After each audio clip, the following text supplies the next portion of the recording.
Bite a potato chip, and you are eating something almost completely dried out.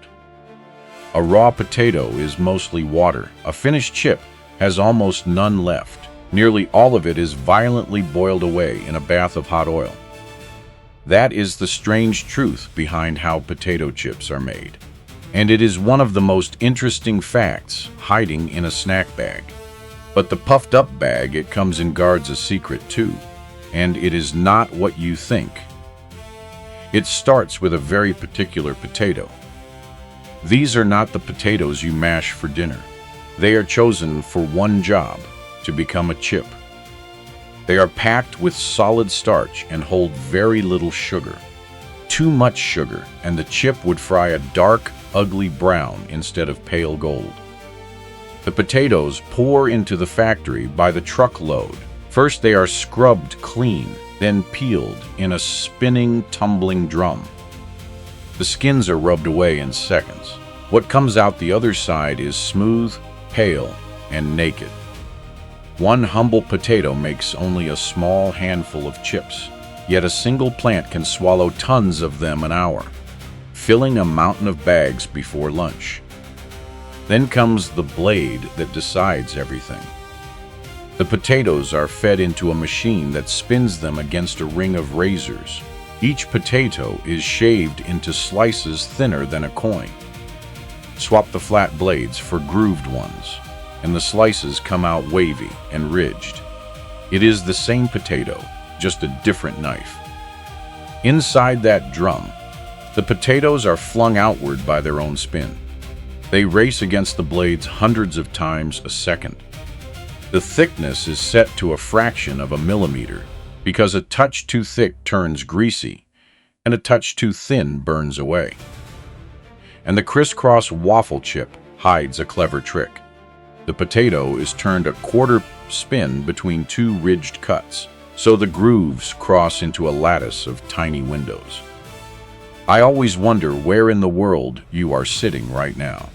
A living room in Brazil, an office in Poland, a beach house somewhere in Australia. Chips have crunched their way onto every continent, so I am quietly curious which country you are watching from today. Not the city, the country. Now, back to the line. The fresh slices are sticky with starch, so they take a quick cold shower. Water rinses the loose starch off every slice. Skip it, and the chips would weld together into one greasy clump in the fryer. That rinse does something you can taste, too. Less surface starch means less burning, and a cleaner, lighter gold, a tiny wash, and yet it shapes the final crunch. Now the slices meet the oil, and this is where the real violence begins. They ride into a long river of hot oil, swept along by paddles. The moment they hit, the surface erupts into a furious storm of bubbles. Those bubbles are not the oil boiling, they are water, blasting out of the potato as steam. A chip essentially fries itself dry from the inside out. Watch the bubbles and you can read the chip. While they roar, water is still escaping. When the storm calms, the chip is done. In just a couple of minutes, a slice that was mostly water becomes a brittle, golden wafer. Snap one, and you hear how little water is left. Think about the scale of that drying. 4 out of every 5 parts of the potato was water, and almost all of it escapes as steam. What is left is a thin ghost of the potato it began as. The oil is held at a fierce, exact heat. Too cool, and the chip soaks up grease and goes limp. Too hot, and it scorches before the water is gone. So here is a choice for you. A thin, flat classic chip, or a thick, ridged, wavy one. One word, flat or wavy. Write it below. The chips come out of the oil far too greasy to eat.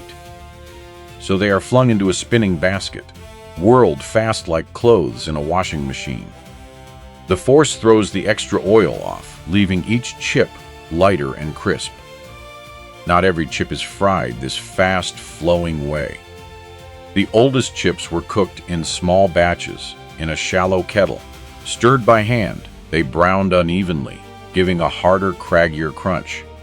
The endless oil river changed everything, letting factories fry without ever stopping. But the machines do not trust every chip yet. Electronic eyes scan the golden river as it flies past. They hunt for chips that came out too dark, or any tinted faintly green. The instant one is spotted, a puff of air fires and flicks the bad chip clean off the belt. Thousands are judged every second, faster than any human eye. That faint green edge is a quiet warning. It means the potato caught too much light and grew a bitter, mildly toxic tinge. One green chip can taint a whole mouthful, so none slip through. Now the naked chips need their flavor, and it happens in a blur. The chips tumble into a slowly spinning drum, like a gentle cement mixer. As they roll, a fine dust of seasoning rains over them. The tumbling coats every side in seconds. Salt, cheese, smoke, whatever the flavor, it clings to the thin film of oil left behind. Some factories even give that powder a faint electric charge. The charged dust leaps onto each chip and spreads out evenly, so no piece is left bland. Not every chip is even a slice of potato. Some are built. The perfectly stacked kind begins as dried potato, mashed into a dough. That dough is rolled flat and pressed into identical curved saddles. That exact shape is the secret to how they stack in a tube without shattering. Every chip is a clone of the last, engineered to nest. The curve is a real piece of geometry, saddling up in one direction and down in the other. It spreads any pressure sideways, so a stack can take a squeeze without snapping. And now the strange paradox at the heart of it all. The factory spends enormous energy ripping the water out of a potato. That dryness is the whole point. It is what makes the crunch. But that same dryness is now the chip's greatest weakness. It is desperate to pull water back in from the air. Leave a chip out for an hour, and it drinks moisture from the room. The crunch fades, and it turns sad and limp. So the factory has to protect it from the air itself. Which brings us to the biggest secret of all, the one hiding inside the bag. Open a bag of chips, and it feels half empty. That space is not laziness, and it is not plain air. The bag is flushed and filled with nitrogen gas, the same gas that makes up most of the air you breathe. But here it is, pumped in pure. Why nitrogen? Because ordinary air carries oxygen, and oxygen is the enemy. It slowly turns the oil rancid and stale. Strip the oxygen out, replace it with nitrogen, and the clock nearly stops. The chip stays fresh for months in its own private atmosphere. The bag itself joins the fight. Its inside is lined with a whisper of metal, a mirror-thin layer that blocks light and locks out air. Light alone can slowly turn the oil stale. That puff of gas does a second job too. It forms a cushion, a pillow, that stops the fragile chips from being crushed on their journey to you. So that half-empty feeling is not a cheat. You are buying a little sealed bubble of protective gas, built to keep time frozen. Look at the whole impossible journey in a single chip. A potato chosen to stay pale, shaved thinner than a coin, rinsed, then boiled dry in a river of oil, spun, sorted, and dusted in a blur, then sealed inside a puff of pure gas.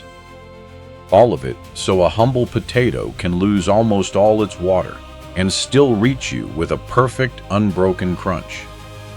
I still cannot get my head around one of these, that the bag is not full of air, but a shield of pure gas holding back time. Which fact surprised you the most?